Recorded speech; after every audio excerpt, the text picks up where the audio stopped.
Test, test, test. Yo, yo, yo. How to write a novel after dark.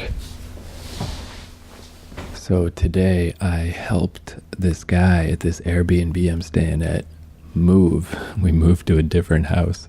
I've never helped an Airbnb guy move before.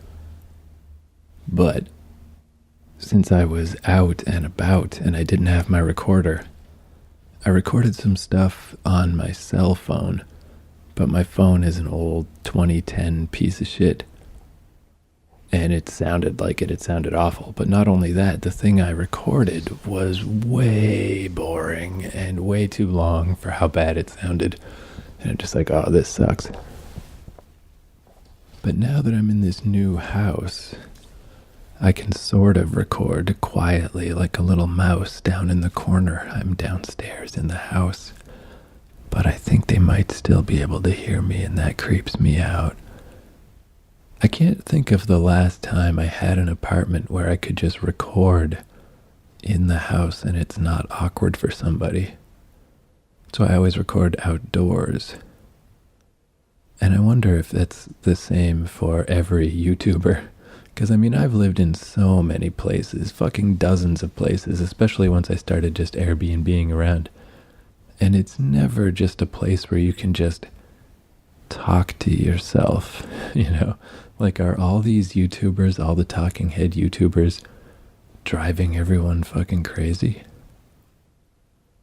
I bet they are. I bet there's like a roommate in the next room that's like, oh, I wish this fuck would shut up. So because I spent the day helping this dude and his moving friends move, I didn't get much writing done until later in the day, but I was really happy with what I got done today. I took this chapter I'm working on that's got all the big ideas in it, and I split it into more pieces. I had it split into 4 pieces, and now it's like 7 or 8 different distinct, discrete chunks, which is nice because I love being able to focus in. Like tomorrow I'll just work on one of those, and if I get just one of those parts done, that's fine. Also, I should mention too, just something I meant to mention when I was talking about breaking up chapters into their pieces. Obviously, you can't just name these things because alphabetically they'll get all scrambled. And I was doing a thing before where I split the chapter in half, like 13A, 13B, which worked in that case because it was just a brief little split. But in this case, I tried that. I had 14A and 14B, but it quickly became 14A, B, C, D, then E, F, G. It just wasn't working. It's like, oh yeah, that's why I don't do it that way, because it's awkward and it doesn't work. There's no room. It's not malleable. So I went back to what I actually do. This is how I label all the folders in the story, all the way from the top down, is just with numbers. And I've found you can't give yourself too many numbers. I do 4 digits now. Like the title of the book will be like 0010. Like that's 10. And then chapter 1 will be 50. Chapter 2 will be 100, you know, whatever. Chapter 3 will be 150. Or you could even give yourself more space in between because you just want a lot of space in case you need to put other stuff in between or you need to break something up. So, you know, I've got this thing broken now into, instead of part A, B, C, D, E, F, and G, it's like 150, chapter 14, and then the description of like what that little part is. 200, chapter 14, that description of what that part is, and just the numbers, because then it all lines up nice and well. And I feel like this is not a difficult concept, but I doubt that I'm explaining it well. But numbers, man, just give yourself numbers, but don't number shit like 1, 2, 3, 4. Don't even number it 5, 10, 15, 20, because then if you need to break down a specific part, if you're stuck between part 15 and 20 and you've got to break 15 down into 15, 16, 17, and 18, then what if you need to break one of those parts down? Like you just have to renumber around it. Give yourself tons of space, just tons of ability to add stuff in the middle. And then eventually, you know, these pieces will go back together and go back together until eventually at the end, they're just one big fucking thing. So anyway, I also noticed as I was going through that one of the later sections, man, I hate the mouth noises when you're this close to a mic. Gugh, gross. There's just a logistical problem that I'm like, well, I don't have to deal with that now. I can just wait till I get there, but it's coming up soon, and it's something I'm going to have to deal with, is when our main character is describing how she didn't blow up when her planet blew up. And it's because she was going on like a Rumspringa or whatever, she's going off to see the galaxy so that she can come back doubly assured that her place and her people are the coolest. And just as she was leaving, kablam, the place blows up. So I just had to kind of figure out the logistics of how that trip was supposed to work. Like, if she was going to go fly off around the galaxy, sure, there's nowhere to come back to, and that's a bummer, but why isn't she still doing that? She could still theoretically do that. Why is she trapped on this space station? So I wasn't thinking about it too hard, because I'm like, well, that's going to come up within the next few days, and I'm going to have to put the brakes on everything till I figure it out. Like, if worse came to worse, if I got to that part, I would just have to well, we cannot proceed until we figure this out. But then I was just at the mall. I was at a urinal, and I'm just like, ding, I just thought of it. Where the idea of like a guided tour around the universe is way too easy for this species, because these people are crazy and they want to make things tough. They, respect when you overcome tough odds. So the way it was going to work is nobody was going to tell her or anyone else on this trip where they were going. They were just going to send them there, just send them to random places so they don't know what to expect on the other end. And additionally, they weren't even going to tell the people on the other end that a bunch of crazy rhino fucking beings are showing up, because that'll make it doubly tough and doubly a weird thing to try to overcome, and probably go some way toward explaining why relations between the rhino people and everyone else in the galaxy are so poor. So basically that was supposed to be the plan, but then as soon as she left the planet, not only were the people who were gonna send her off on her adventures suddenly now vaporized, but it's, a galactic incident, so it's just like security lockdown. Time for you to stay on the nearest space station until somebody can figure out what the fuck is going on. And I'm like, you know what? Good enough. That does it. I did it.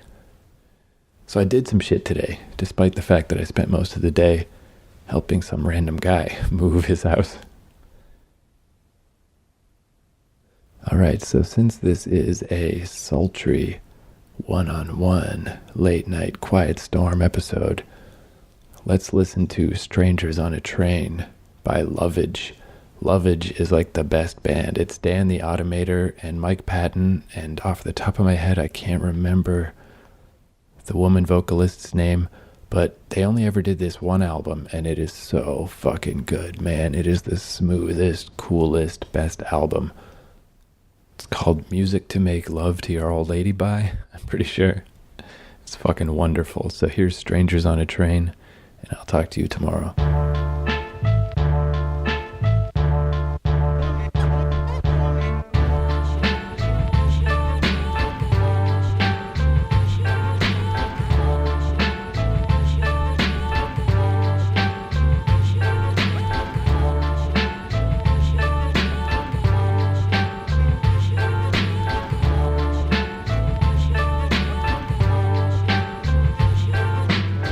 Pardon me, sir.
smile.